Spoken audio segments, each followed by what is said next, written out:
மாசில்லா சுத்தமா திரு புண்ணிய தீர்த்தத்தினால் குற்றம் நீங்கிவிட குணமாறேற்ற ஆட்டுக்குட்டியின் ரத்தத்தினால்.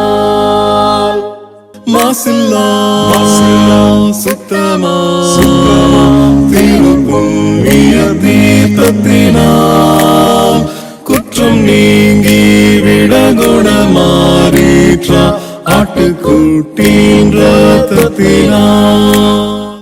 பிதாவாகிய தேவனுக்கும் நமது ஆண்டவராகிய இயேசு கிறிஸ்துவுக்கும் பரிசுத்த ஆவியானவருக்கும் இப்பொழுதும் எப்பொழுதும் சதா காலங்களிலும் மகிமை உண்டாயிருப்பதாக.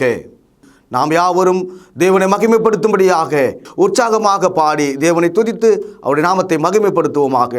பாடல்களை வழிநடத்தத்தக்கதாக நம்மத்தில் இருக்கிற அன்பு சகோதரர்களை முன்னுக்கு வரும்படி அன்போடு அழைக்கிறேன். தரைக்கடல் உயிர்வான் சகலமும் படைத்த, தரைக்கடல் உயிர்வான் சகலமும் படைத்த தயபர பிதாவே நமஸ்காரம். சர்வலோகாதிபா நமஸ்காரம். சர்வ சிருஷ்டிகனே நமஸ்காரம். சர்வலோகாதிபா நமஸ்காரம். சர்வ சிருஷ்டிகனே நமஸ்காரம். தரைக்கடல் உயிர்வான் சகலமும் படைத்த தயபர பிதாவே நமஸ்காரம். தரைக்கடல் உயிர்வான் சகலமும் படைத்த தயபர பிதாவே நமஸ்காரம். இந்த தொழுகையின் முதல் ஜெபத்தை தேவன சமூகத்துக்கு ஒரு பலி போல ஏறெடுக்கத்தக்கதாக நம்மத்தில் இருக்கிற சகோதரரை அன்போடு அழைக்கிறேன். உன்னதங்கள் மத்தியில் வாசம் செய்யும் நீதியும் பரிசுத்தமும் நிறைந்த பரம்பிதாவே, உம்மை தொழுது கொள்ளத்தக்கதாக இந்த நாளுக்காக, இந்த தருணத்தை நீர் கொடுத்ததற்காக உம்மை துதிக்கின்றோம். நல்ல பிதாவே, இப்பொழுது கூட நாங்கள் உள்ளத்தின் ஆழத்திலிருந்து உம்மை துதிக்கவும், பிதாவை ஆவியோடு உண்மையோடும் உம்மை தொழுது கொள்ளவும் நீர் எங்களுக்கு தயவு செய்தரலும். கிருபையின் நிறைந்த பரமபிதாவே, உம்முடைய நன்மைகள் நாங்கள் நினைத்து பார்த்து, நீர் எங்கள் மீது வைத்திருக்கிற அன்பை நினைத்து பார்த்து உம்மை துதிக்க போற்ற எங்களுக்கு தயவு செய்தரலும் தாப்னே. இந்த தொழுகை முழுவதையும் உம்முடைய கரங்களிலே அர்ப்பணிக்கின்றோம். நாங்கள் உம்மீது விசுவாசமாக இருக்க, இயேசு கிறிஸ்து மீது விசுவாசமாக இருக்க எங்களுக்கு கற்றுத்தாரும். இந்த தொழுகையை நீர்தாமே துவக்கு முதல் முடிவரை அங்கீகரித்து ஆசீர்வதிக்க வேண்டுமாய் இயேசு கிறிஸ்து முன் நினைப்பிக்கிறோம் நல்ல பரமபிதாவே, ஆமென். பிதா குமாரன் பரிசுத்தாவின் நாமத்திலே உங்களை ஆசீர்வதித்து உலகளாவிய இந்த பொது தொழுகைக்கு வரவேற்கிறதுல மிகவும் மகிழ்ச்சி அடைகிறேன். உலகளாவிய கிறிஸ்தவ பெரும் ஜனங்களே, பிரியமான என் சகோதர சகோதரிகளே, இந்த நாட்களில் உலகம் முழுவதும் தேவகுமாரனாகிய இயேசு கிறிஸ்துவனுடைய பிறந்த நாளை, அவருடைய அதிசயமான பிறப்பை மகிழ்ச்சியோடு கொண்டாடி கொண்டிருக்கிறதை நாம் பார்க்கிறோம். அது நல்ல தகவல், எல்லா ஜனத்துக்கான ஒரு தகவல். அந்த வார்த்தையின் மூலம், அந்த பிறப்பின் மூலம் தேவன் மனிதனை சந்திக்கிறார். அன்பு சகோதரர்களே, தேவன் வானத்தையும் பூமியை சிருஷ்டித்த போது எத்தனை தூதர்கள் அங்கே இருந்தார்கள்? தேவன் மனிதனை உண்டாக்கிய போது அங்கே எத்தனை தூதர்கள் நின்றார்கள்? முதல் மனிதன், முதல் மனுஷி பாவியாக அவர்கள் போன போது அங்கே எத்தனை தூதர்கள் நின்றார்கள்? ஆனால் லூக்கா 2ஆம் அதிகாரம் 13வது வசனத்திலே படிக்கிறோம், இயேசு கிறிஸ்து பிறந்தபோது அந்த ஏழை குடிலில், அந்த கொட்டகையின் முன்னணையிலே அவர் குழந்தையாய் பிறந்து வைக்கப்பட்ட போது பரம சேனையின் திரள், அதனுடைய அர்த்தம் என்னன்னா முழுமையான தேவதூதர்களுடைய கூட்டம் இரவை வெளிச்சமாக்கியது. இரவு சூரிய ஒளியைப் போல மின்னியது. அத்தனை தூதர்களும் ஒன்று சேர்ந்து ஒரு பெரும் பாடலை பாடினார்கள். என் அன்பு சகோதரர்களே, இயேசு பிறந்த போது இந்த உலகத்தில் கண்டிராத ஒரு அற்புதத்தை தேவன் செய்தார். தேவ தூதர்கள் தேவனை மகிழ்ந்து ஒரு பாட்டு பாடினார்கள். அந்த பாடல் ரட்சிக்கப்படுகிற ஒவ்வொருவனுக்கும் சொந்தமானது. கிறிஸ்துவை தெரிந்து கொள்கிற ஒவ்வொருவருக்கும் உரிமையானது. இந்த காலையில் அந்த பாடல் உங்களுக்கு சொந்தமாக இருக்க வேண்டும். ஒவ்வொருவருடைய தனி வாழ்க்கையில் அந்த பாடல் இடம்பெற்றிருக்க வேண்டும். அந்த பாடல் இப்படி இருக்கிறது. 2ஆம் அதிகாரம் லூக்கா 13:14 படிக்கிறோம். அந்த சனமே பரமச்சேனையின் திரள் அந்த தூதனுடனே தோன்றி, உன்னதத்தில் இருக்கிற தேவனுக்கு மகிமையும் 1, பூமியிலே சமாதானமும் 2, மனுஷர் மேல் பிரியமும் உண்டாவதாக என்று சொல்லி தேவனை துதித்தார்கள். 3 காரியங்களை பார்க்கிறோம். ரொம்ப ஆச்சரியமான ஒரு தகவல். தேவதூதர்களுடைய வேலை என்ன? அவர்கள் பரலோகத்தில் எதற்காக இருக்கிறார்கள்? அவர்களை தேவன் எதற்காக பயன்படுத்துகிறார் என்ற ஒரு கேள்வி நாம் கேட்கும்போது, எபிரேயருக்கு எழுதிய நிருபம் 1ஆம் அதிகாரம் 14வது வசனம், ரட்சிப்பை சுதந்தரிக்கப் போகிறவர்கள் நிமித்தமாக ஊழியம் செய்யும்படிக்கு அவர்கள் எல்லாரும் அனுப்பப்படும் பணிவிடைகளின் ஆவியாயிருக்கிறார்கள் அல்லவா? இந்த வசனம் உங்களுக்கு விளங்கணும். தேவதூதர்களுக்கு 1000 பணிகள் இருக்கலாம். முக்கியமான ஒரு பணி, ரட்சிப்பை அடைகிறவர்கள் சுதந்தரிக்கிறவர்களுக்காக அனுப்பப்படுகிற பணிவிடைகளின் ஆவிகள் என்று அவர்கள் அழைக்கப்படுகிறார்கள்.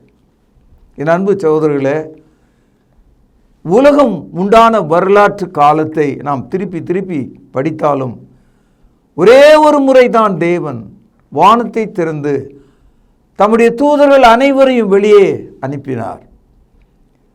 அவர்கள் மகிழ்ச்சியான ஒரு பாடலை பாடினார்கள். அன்று பெத்லகேமிலே மரியாள் உட்கார்ந்திருக்கிறார். அவர் எதிரில் கந்தை துணியிலே சுற்றப்பட்டவராக தேவனுடைய குமாரன் கிடத்தப்பட்டிருந்தார்.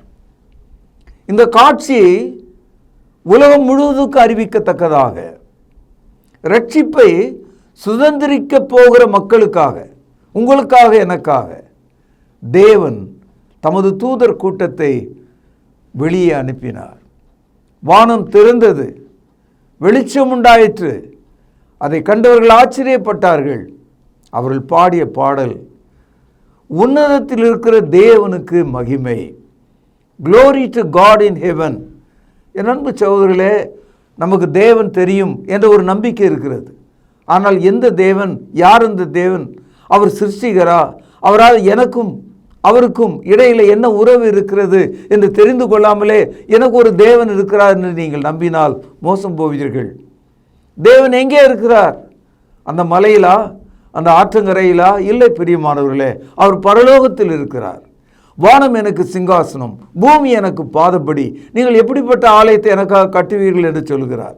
உன்னதத்தில் இருக்கிற தேவனுக்கு நாம் செலுத்த வேண்டியது மகிமை. அன்பு சகோதரர்களே, மகிமை என்பது அவரை போற்றுகிறது, அவரை உயர்த்துகிறது, அவரை பாராட்டுகிறது, அவருக்கான நன்றியை செலுத்துவது, அவருக்குரிய கனத்தை வெளிப்படுத்துவது. உன்னதத்தில் இருக்கிற தேவனுக்கு மகிமை.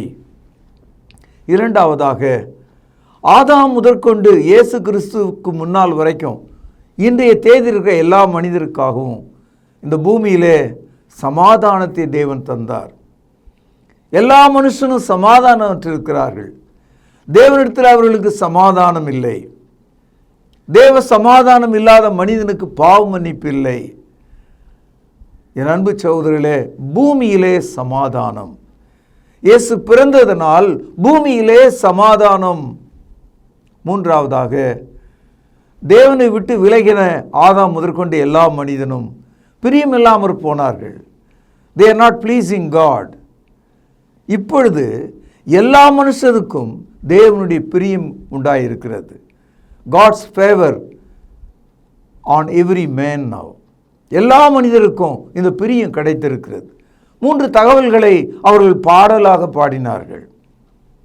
Glory to God, peace on earth and goodwill on man. இந்த 3 தகவல்களும் தான் இந்த புதிய ஏற்பாட்டினுடைய அச்சாகவும் அடையாளமாகவும் முதலாவது கருத்தாகவும் பதியப்பட்டிருக்கிறது. சகோதரர், இயேசு கிறிஸ்து பிறந்த அந்த வேளையை, அந்த நாளை புதிய ஏற்பாடு இன்று என்று துவங்குகிறது. பாருங்கள், லூக்கா 2ஆம் அதிகாரம் 11வது வசனம். இன்று கர்த்தராகிய கிறிஸ்து என்னும் இரட்சகர் உங்களுக்கு தாவீதின் ஊரிலே பிறந்திருக்கிறார். தாவீதினுடைய ஊர் பெத்லகேம். யார் பிறந்திருக்கிறது? இரட்சகர் பிறந்திருக்கிறார். உன்னை இரட்சிக்கிறவர் பிறந்திருக்கிறார். என்றைக்கு பிறந்திருக்கிறார்? இன்று என்று சொல்லப்பட்டது. இந்த இன்று என்ற அந்த நாளைத்தான் உலகம் கிறிஸ்துவுக்கு முன் கிறிஸ்துவுக்கு பின் பிசி ஏடி என்று சரித்திரத்தில் பிரிக்கிறதை நாம் பார்க்கிறோம். இன்று என்ற அந்த நாள் எது என்று நாம் தேடினால் லூக்கா 2ஆம் அதிகாரம் முதல் 2 வசனங்களில் உலகை ஆண்ட ரோம பேரரசன் அகஸ்வேரு ரோம நாட்டில் இருக்கிறான். சிரிய நாட்டினுடைய ராஜா அதிபதி சிரேனியு சிரியாவிலே இருக்கிறான். இந்த 2 வரலாற்றை நாம் எடுத்து படிக்கும்போது ஒரு முழு தகவலை நாம் தெரிந்து கொள்கிறோம். காரணம் என்னன்னு சொன்னால், இயேசு கிறிஸ்து வாழ்ந்த காலத்தில் ரோம பேரரசு உலகை ஆண்டு கொண்டிருந்தது. ரோம நாடு மிக சிறிய நாடு, ஆனால் அது உலகம் முழுவதும் ஆள விரும்பியது. ஆகவே ரோம பேரரசனுக்கு ஒரு எண்ணம், உலகத்திலே தன்னுடைய ராஜ்யத்தில் மக்கள் எவ்வளவு பேர் இருக்கிறார்கள், ஆண்கள் எவ்வளவு, பெண்கள் எவ்வளவு, எந்தெந்த ஊரில் எவ்வளோ ஜனங்கள் இருக்கிறார்கள். சகோதரர்களே, இப்பொழுதெல்லாம் 5 ஆண்டுகளுக்கு ஒரு முறை மக்கள் தொகை கணக்கெடுப்பு, பீப்புள் சென்சஸ் என்று நாம் சொல்கிறோம் இல்லையா?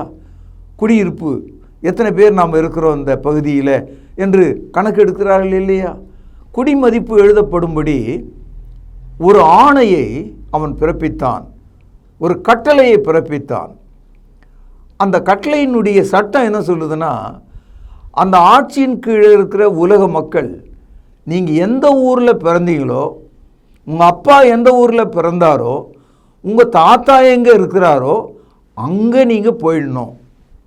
நீங்கள் இருக்கிற இடத்துலேருந்து அந்த குடிமதிப்பு எழுதக்கூடாது, சொந்த ஊருக்கு ஓடணும்னு சொல்லிட்டான். இது நிமித்தம் நாசரேத்தூரில் இருந்த யோசேப்பும் மரியாளும், அவள் நிறைமாத கர்ப்பிணியாக இருக்கிறார். அவர்கள் விரைவாக அந்த சென்சஸ் டே, அந்த குடிமதிப்பு நாள் எழுதப்படும் அந்த தங்கள் ஊரில் இருக்க வேண்டும் என்ற காரணத்தினால அவர்கள் வேகமாக பெத்லகேமுக்கு வந்தார்கள். சொந்த ஊர், ஆனால் அவரை ஏற்றுக்கொள்ள எந்த வீடும் கதவை திறக்கவில்லை. தேவனுடைய குமாரன் பிறக்க வேண்டிய அந்த ஊர், மீகா 5ஆம் அதிகாரம் 2வது வசனத்தில் இயேசு கிறிஸ்து பெத்லகேமில் பிறப்பார் என்பது தீர்க்க தரிசனமாக இருந்தது. ஆனால் அந்த பெத்லகேமில் அவருக்கு இடமில்லை, எந்த ஒரு வீட்லேயும் இடம் இல்லை. எல்லா வீடுகளும் நிரம்பி வழிகிறது, இடமே இல்லை. காரணம், அவர்கள் குடிமதிப்பு எழுதப்பட எங்கிருந்தாலும் அங்கே வந்து சேர்ந்துட்டாங்க. கடைசியில் அந்த ஊரினுடைய கடைசி பகுதியில் ஒரு சத்திரம் இருந்தது. ஊருக்கு வெளியேந்து வருகிறவர்கள் தங்கி ஊருக்குள் வியாபாரம் செய்துவிட்டு திரும்புவதற்காக வழக்கமாக இருக்கிற ஒன்று. அதை ஆங்கிலத்தில் இன் என்று சொல்லுவார்கள், சத்திரம் என்று சொல்லுவார்கள். அந்த இடத்துல விசாரித்தால் உள்ளே அறைகள் இருந்தும் அது நிரம்பி வழிகிறது. வேறு வழி இல்லாமல் சத்திரத்தினுடைய வாசல் அல்லது பக்கவாட்டில் இருந்த தங்குகிற மக்கள் தங்களுடைய ஒட்டகத்தையோ கோவேரி கழுதைகளையோ ஆடு மாடுகளையோ மடக்குகிற ஒரு இடம், கட்டி வைக்கிற ஒரு இடம், அந்த இடம்தான் அவருக்கு கிடைச்சிது. அங்கே தான் மரியாள் தன்னுடைய முதல் பேரான குமாரனாகிய இயேசு கிறிஸ்துவை பெற்றெடுத்தார் என்று நாம் படிக்கிறோம். இது லூக்கா 2வது அதிகாரம் 6-7 வசனங்கள். அவ்விடத்திலே அவர்கள் இருக்கையில் அவளுக்கு பிரசவ காலம் நேரிட்டது. அவள் தன் முதற்பேரான குமாரனை பெற்று சத்திரத்திலே அவர்களுக்கு இடமில்லாதிருந்தபடியினால் பிள்ளையை துணிகளில் சுற்றி முன்னணையிலே கடத்தினாள். என் அன்பு சகோதரர்களே, தேவன் தமது குமாரனை உங்களுக்காகவும் எனக்காகவும் அற்புதமான முறையில் பூமியில் பிறக்க செய்த போது, இந்த பூமியில் அவருக்கென்று சொந்தம் கொண்டாட ஒரு வீடு இல்லை, ஒரு அறை இல்லை, ஒரு ராஜ உடை இல்லை, எந்த விதமான ஒரு பொருளும் இல்லை. அவர் ஏழ்மையின் ஏழ்மையாக தாழ்மையின் தாழ்மையாக, எளியவராக, அவர் வீதியிலே பிறந்த ஒருவரை போல் இருக்கிறார். கொட்டகையிலே வெளியிலே அவர் துணிகளில் சுற்றி வைக்கப்பட்டவராக இருந்தார். இந்த காட்சியை பாருங்கள். இந்த இயேசு உன்னதத்தில் இருக்கிற தேவனுக்கு மகிமையை உங்களுக்கு கொண்டு வருகிறார். இந்த இயேசு பூமியில் உங்களுக்கு சமாதானத்தை கொண்டு வருகிறார். இந்த இயேசு உங்கள் வாழ்க்கையில் தேவனுக்கு பிரியத்தை கொண்டு வருகிறார். எவ்வளோ ஆச்சரியம்! இயேசு கிறிஸ்து என்றைக்கு பிறந்தார்? ரோம பேரரசன் ஆணையின் வழியாக உலக குடிமதிப்பு எழுதப்படும் அந்த நாளில், இன்று.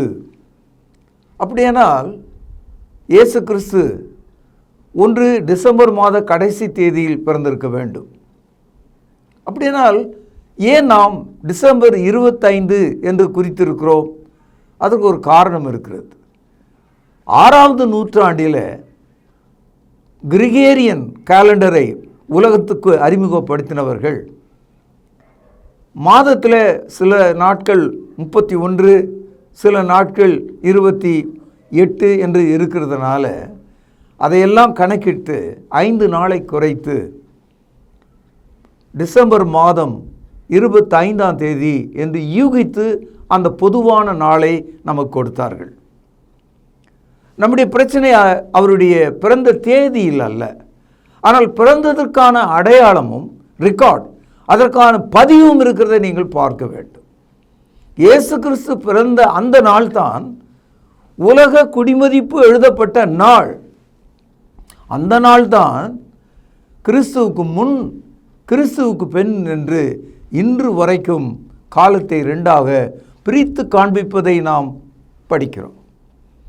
இன்றைக்கு உலகம் முழுதும் உள்ள மக்கள் கிமு கிபி என்ற கருத்தை படித்தாலும் கிறிஸ்துவை அவர்கள் ஒரு வரலாற்று நாயகராக பார்க்கிறார்களே தவிர அவரை தேவனுடைய குமாரனாக பார்க்கவில்லை.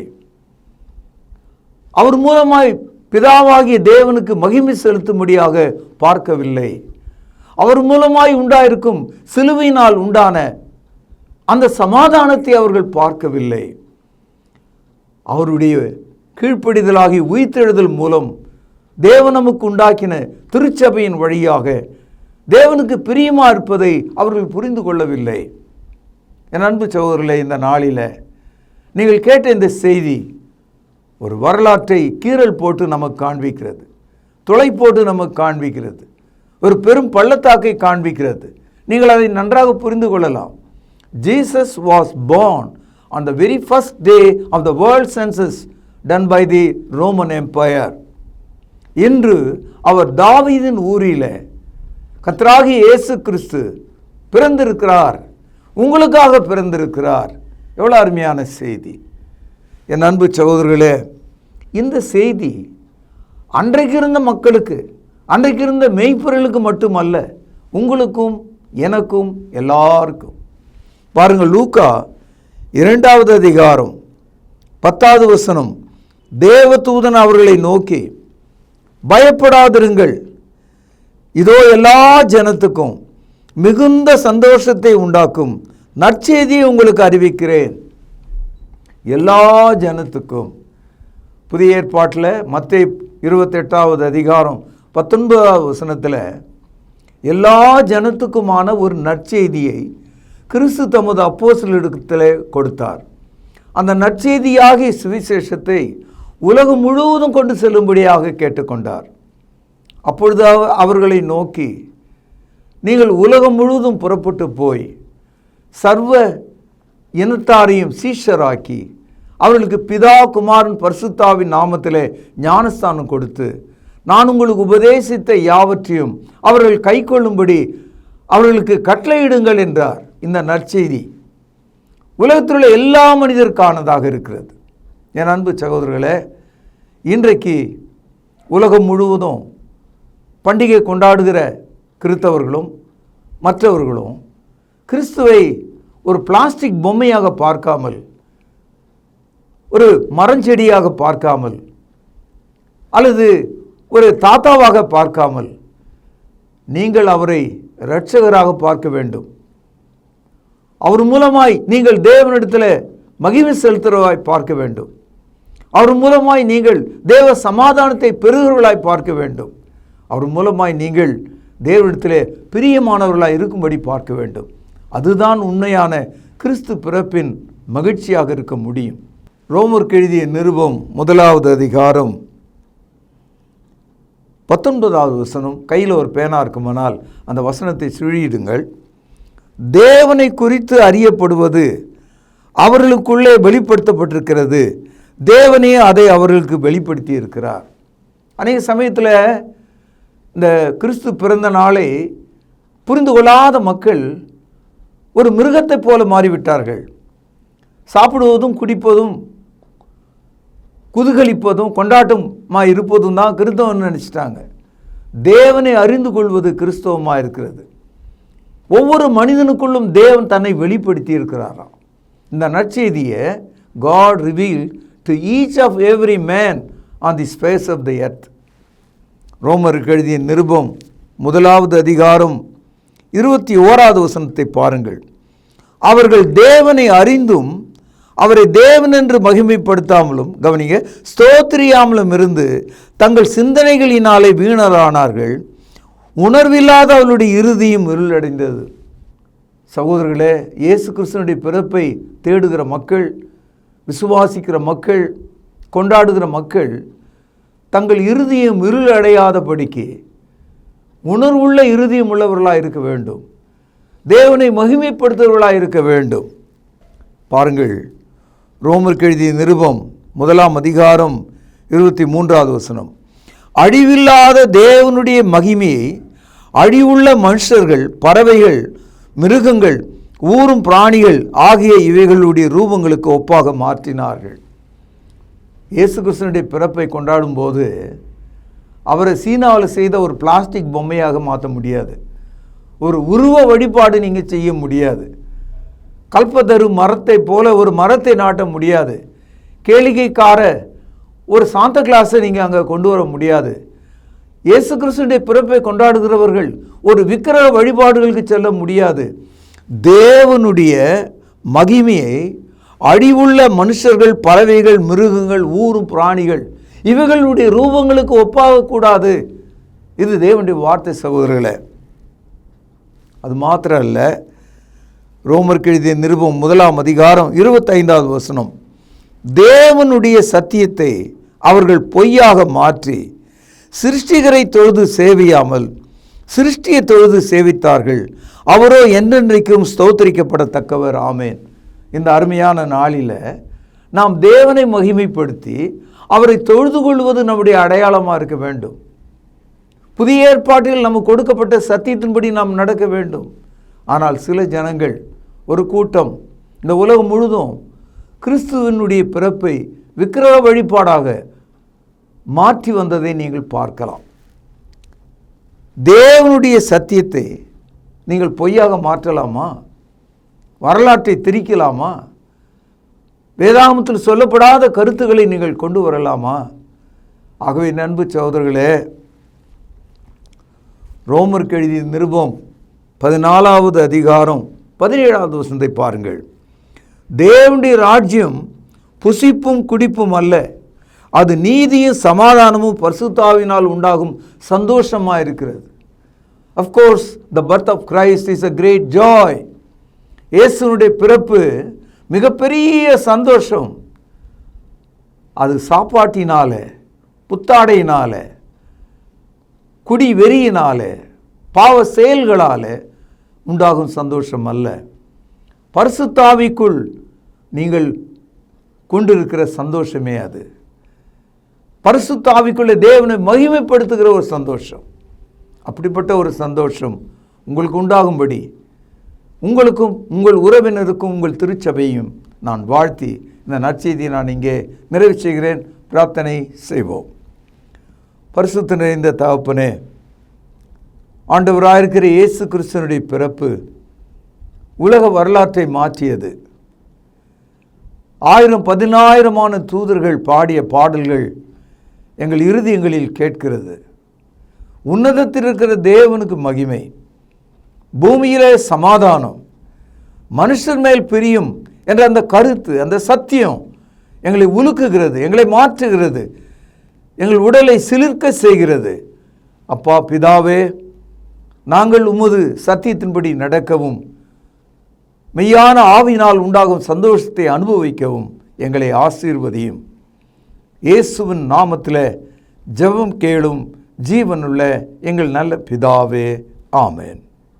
நம்முடைய கர்த்தராகிய இயேசு கிறிஸ்துவின் கிருபையும் பிதாவின் அன்பும் பரிசுத்த ஆவியானவரின் ஆசீர்வாதமும் வழிநடத்துதலும் இந்த அற்புத நாளிலே உங்கள் அனைவரோடும் சதா காலமும் நிலைத்திருப்பதாக. ஆமேன். கர்த்தருடைய பந்தியிலே பங்கு கொள்ளும்படி நம்மை நாமே ஆயத்தப்படுத்துவோம். ஆண்டவராகிய இயேசு கிறிஸ்து காட்டிக் கொடுக்கப்பட்ட அன்று ராத்திரியிலே அப்பத்தை எடுத்து ஆசீர்வதித்து, இதை பிட்டு நீங்கள் வாங்கி புசியுங்கள், இது உங்களுக்காக பிற்கப்படுகிற என்னுடைய சரீரமாய் இருக்கிறது என்று சொல்லியிருக்கிறார். அப்பத்திற்காக நாம் ஜெபித்து இதில் பங்கு கொள்வோம். பரிசுத்தமும் இரக்கமும் தயவும் கிருபையும் நிறைந்த நல்ல ஆண்டவரே, உம்முடைய குமாரனாகிய இயேசு கிறிஸ்து சிலுவையிலே எங்களுடைய பாவங்களுக்காக தன்னுடைய இன்னுயிரை கொடுக்கும் பொழுது அவருடைய சரீரம் கிழிக்கப்பட்டது. அதற்கு ஒப்பாக இங்கு புளிப்பில்லாத அப்பம் இது வைக்கப்பட்டு இருக்கிறது. அப்பா, நீர் இந்த அப்பத்தை எங்களுக்கென்று ஆசீர்வதித்து தரும்படி விலையேற பெற்ற இயேசு கிறிஸ்துவனுடைய நல்ல நாமத்தினாலே இந்த ஜெபத்தை ஏறெடுக்கிறோம் அன்பின் பிதாவே, ஆமேன். அவர் அந்தபடியே பாத்திரத்தையும் எடுத்து, இந்த பாத்திரம் என் இரத்தத்தினால் ஆகிய புதிய உடன்படிக்கையாய் இருக்கிறது, என்னை நினைவு கூறும்படி இதை செய்யுங்கள் என்று சொல்லியிருக்கிறார். நாமும் கூட அவ்வண்ணமாகவே இதில் செய்யும்படியாக நாம் ஒன்று சேருவோம். தேவன் இந்த ரசத்தை ஆசீர்வதித்து தரும்படி நாம் ஜெபிப்போம். வானத்தையும் பூமியும் உண்டாக்கின சர்வ வல்லமையுள்ள எங்கள் நல்ல பிதாவே, என்னை நினைவு கூறும்படி இதை செய்யுங்கள் என்று சொல்லியிருக்கிறபடியே நாங்கள் செய்யும்படி வந்து நிற்கிறோம். இந்த ரசத்தை நீர் ஆசீர்வதித்து தாரும். குற்றமில்லாத மாசற்ற இதோ தகப்பனே, அந்த ரத்தம் எங்களுடைய பாவங்களுக்காக சிந்தப்பட்டது என்பதை நாங்கள் நினைத்து இதில் பங்கு கொள்ளும்படி, பயபக்தியோடு பங்கு கொள்ளும்படி எங்களை உற்சாகப்படுத்தும். எங்களை தாழ்த்துகிறோம். இந்த ரசத்தை நீர் ஆசீர்வதித்து தாரும். இயேசுவின் நல்ல நாமத்தில் இந்த ஜெபத்தை எடுக்கிறோம் அன்பின் பிதாவே, ஆமேன். தேவனுடைய சமூகத்தில் தேவனுக்கு மிக பிரியமான ஒரு தொழுகையை செய்து கொண்டிருக்கிறோம். இதை தொடர்ந்து தேவனுக்கு பிரியமான ஒரு பலியாக நம்முடைய கையின் பிரயாசங்களை தேவனுடைய சமூகத்துக்கு கொண்டு வருவோம். தேவன் கொடுத்தவைகள், இவைகளிலிருந்து நாம் எடுத்து தேவனுக்கு உற்சாகமாக கொடுப்பதற்கு நாம் ஒப்புக் கொடுப்போமாக. சபையின் அறிவிப்புகள், வியாதிப்பட்டவர்களை நினைவு கொள்ளுங்கள். விசேஷமாக ரட்சிக்கப்படாத மக்கள், அது உங்கள் நண்பர்களாக இருக்கலாம் அல்லது உங்கள் உறவுகளாக இருக்கலாம், அவர்கள் ரட்சிக்கப்படுவதற்காக தேவனுடைய சமூகத்தில் நாம் யாவரும் ஒன்று சேர்ந்து ஜெபம் செய்வோம். தேவனை ஆவியோடும் உண்மையோடும் நாம் தொழுது கொண்டோம். இந்த தொழுகையின் நிறைவு ஜெபத்தை நம்மத்தில் இருக்கிறதான சகோதரர் ஒருவர் முன்வந்து ஜெபித்து இந்த தொழுகையை நிறைவு செய்து தரும்படி அன்பாய் கேட்டுக்கொள்கிறேன். பரலோகத்திலே வாசமாக இருக்கிற எங்கள் நல்ல பிதாவே, உம்முடைய வார்த்தையினால் எங்களை சந்தித்ததற்காக உமக்கு ஸ்தோத்திரம். அண்ட சராசரங்களின் மீது அதிகாரமுடையவராகிய உமக்கு எங்களை தாழ்த்தி ஒப்புக் கொடுக்கிறோம். வார்த்தையினால் சர்வத்தையும் தாங்குகிற எங்கள் ஆண்டவர் இயேசு கிறிஸ்துவின் கீழாக எங்களை ஒப்புக் கொடுக்கிறோம்.